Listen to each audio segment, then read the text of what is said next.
পুলিশের জালে এক আফগান নাগরিক ভুয়ো পরিচয়পত্র বানিয়ে 5 বছর কলকাতায় থাকার অভিযোগ।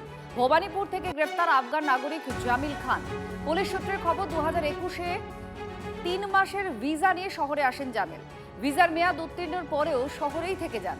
ভুয়ো আধার সহ একাধিক নথি তৈরির অভিযোগ। কিছুদিন আগেই সিকিউরিটি কন্ট্রোল অর্গানাইজেশনের নজরে আসে বিষয়টি।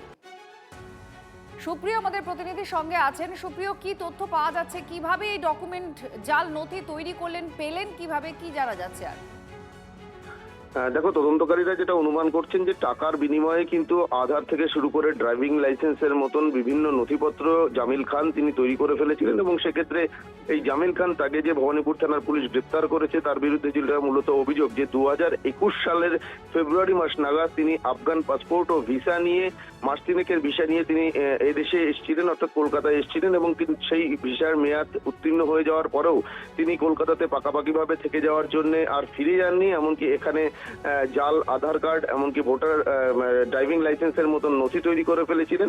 আর সম্প্রতি কিছুদিন আগেই কিন্তু সিকিউরিটি কন্ট্রোল অর্গানাইজেশনের এই বিষয়টি নজরে আসে, অর্থাৎ মেয়াদ উত্তীর্ণ হয়ে যাওয়ার পরেও জামিল খানের কলকাতায় থেকে যাওয়ার বিষয়টি, এবং তারপরেই তার খোঁজে তল্লাশি শুরু হয়। ভবানীপুর থানায় অভিযোগ দায়ের হয় আর সেই অভিযোগের ভিত্তিতে জামিল খানকে গতকাল গ্রেপ্তার করেছে ভবানীপুর থানার পুলিশ। তাকে আজকে আদালতে পেশ করা হবে, এমনকি তাকে হেফাজতে নিয়ে এই সমস্ত নথিপত্র সে কোথা থেকে তৈরি করলো সেই বিষয়গুলোই কিন্তু জানার চেষ্টা করবেন তদন্তকারী আধিকারিকরা। এবং এক্ষেত্রে যে বিষয়টা উল্লেখ্য যে গত বছর অক্টোবর মাসেও ঠিক একই অভিযোগে ভবানীপুর এলাকা থেকে 3 জন আফগান নাগরিক তাদেরকে গ্রেপ্তার করেছিল ভবানীপুর থানার পুলিশ। তারপর ফের আবার একজন জামিল খান নামে আফগান নাগরিক যে মেয়াদ উত্তীর্ণ হয়ে যাওয়ার পরেও কলকাতাতে থেকে যাওয়া এবং বিভিন্ন ভুয়ো নথিপত্র তৈরি করার অভিযোগে যাকে গ্রেপ্তার করলো ভবানীপুর থানার পুলিশ। ধন্যবাদ।